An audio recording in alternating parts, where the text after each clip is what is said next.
2026 is going to be a huge year for Google's line of Pixel hardware. The Pixel 11 series is inevitably landing in the summer.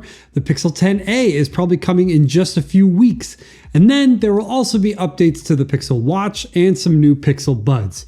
There are also theories about some other new Pixel stuff that we've never seen before. Given that we're at the beginning of 2026, I figured now's a good time to lay out what I think is coming with 2026 Pixel hardware. Let's start with the one that's likely coming the soonest, which is the Google Pixel 10a. All in all, I'm not expecting too many surprises from the Pixel 10a. There are already leaked renders for it, which show a phone that looks remarkably similar to the Pixel 9a, with the same nearly flat camera module housing two rear lenses. Other leaked specs aren't much different either, with the same display size and resolution, the same camera hardware, the same storage and RAM, and even the same battery. So, if so much of it is the same, what will actually be different? There very likely will be a processor upgrade to the Tensor G6, which is the same processor we saw in the Pixel 10 series. This will mean better performance and also mean that many of the AI features the Pixel 10 phone support will also work on this one. It is also very likely that the Pixel 10a will have Pixel Snap. If true, that would mean all the magnetic accessories out there for the Pixel 10 phones would work on the Pixel 10a, which would be terrific. If Google is able to do this without increasing the $500 price of the Pixel 9a, it will be a no-brainer for those of you out there who want the Pixel experience but don't care about the premium camera hardware of the main Pixel 10 series. We don't have long to wait for this, as I expect the Pixel 10a to launch at some point in March, or, if rumors are true, late February. So, if you have your eyes on the Pixel 9a, waiting just a little while longer would be a good decision. If you can wait about 5 or 6 months more than that though, I'm expecting the Pixel 11 series to land in August. So far, I only have a few things to say about this series. First, I'm not expecting any changes to the family structure. There should still be the Pixel 11 at the base, the more powerful but similarly sized Pixel 11 Pro, and the larger, slightly better Pixel 11 Pro XL. At the top end, there should be the Pixel 11 Pro Fold. The biggest difference between these phones and the Pixel 10 series will be the debut of the new processor tentatively known as Tensor G6. This will be a big deal for a few reasons. First, it will be Google's second go-around with making its own chipset from scratch. This means the mistakes it made with Tensor G5 can be rectified with Tensor G6. Additionally, things it couldn't do because of the lack of time or resources, it can hopefully do this time. Just as an example, although Tensor G5 is a much better processor than Tensor G4, it actually has the exact same modem. The modem is what your phone uses for wireless connectivity to your carrier network, like T-Mobile, Verizon, etc.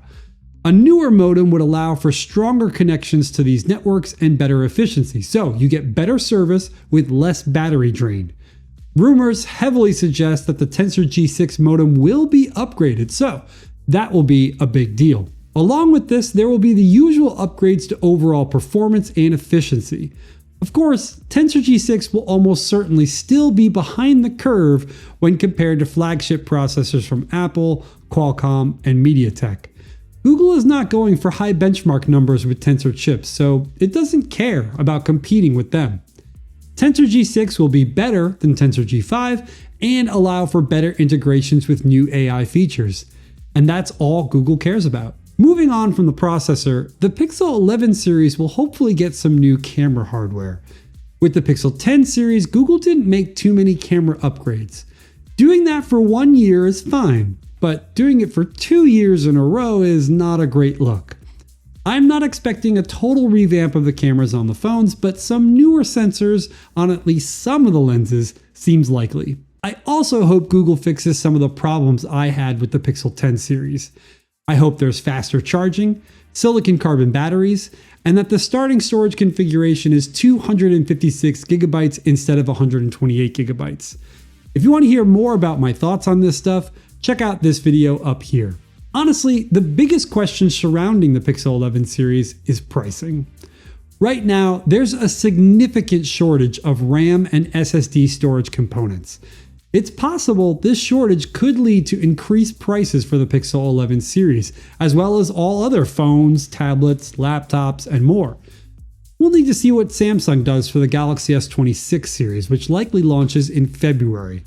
If Samsung increases the prices of those phones, Google will likely feel confident about increasing the prices of the Pixel 11 phones. We'll need to wait and see how that goes. Let's talk quickly about the Pixel Watch 5 and Pixel Buds Pro 3 and the two mystery products that could also launch this year. The Pixel Watch 5 will probably be the very first smartwatch with a Tensor chip inside. The most recent Pixel Watch models have Qualcomm chips, but Google wants to move away from relying on any other company for its silicon needs. So, the Pixel Watch 5 will be a big transition in that sense, and that could be both good and bad. It could be good because a Tensor processor in the watch could allow it to do things that other watches simply can't do, namely AI stuff. I don't know what these things could be, but the Pixel Watch 5 launching with an AI-based feature that no other smartwatch has ever had is a very likely scenario. On the flip side, the Tensor chip could be less battery efficient than the tried and true Qualcomm chip in the Pixel Watch 4 and Pixel Watch 3. So yeah, I'm very interested to see how Google balances new features while keeping the expected performance and efficiency of Qualcomm. I also hope Google doesn't change the way the watch charges. Google has changed the charging method twice already since the first Pixel Watch, and the most recent method is definitely the best one. Please, Google, don't make me need to rebuy all my chargers again. And what about the Pixel Buds Pro 3? It's been a year and a half since Google launched pro-level Pixel Buds, so we're due for a new set this year. Let me be honest here. The easiest way to know what's coming to the Pixel Buds Pro 3 is to look at what Apple just did for the AirPods Pro 3. That included an integrated heart rate sensor, a new ear tip design with foam for improved sealing and comfort, and new software features focused on hearing health. It wouldn't surprise me if all these features come to the new Pixel Buds Pro 3 because Apple is the leader in this space and Google needs to compete. Of course, I hope Google doesn't just hit copy and paste on the new AirPods. I hope it brings at least a few new features that we've never seen before. Given that Google is all in on AI, the Pixel Buds Pro 3 having some sort of unique AI feature is a given. But what that could be, I don't know quite yet. So what about the mystery devices? The first mystery Pixel product could be a set of AI glasses marketed with the Pixel name. So far, we know that Google is making multiple sets of smart glasses powered by Android XR.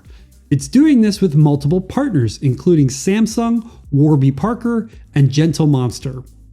The question, though, is whether these glasses will be Pixel branded, Galaxy branded, or something else entirely. Given that we already have the Galaxy XR headset, it would be easy to assume that the glasses will also be Galaxy branded.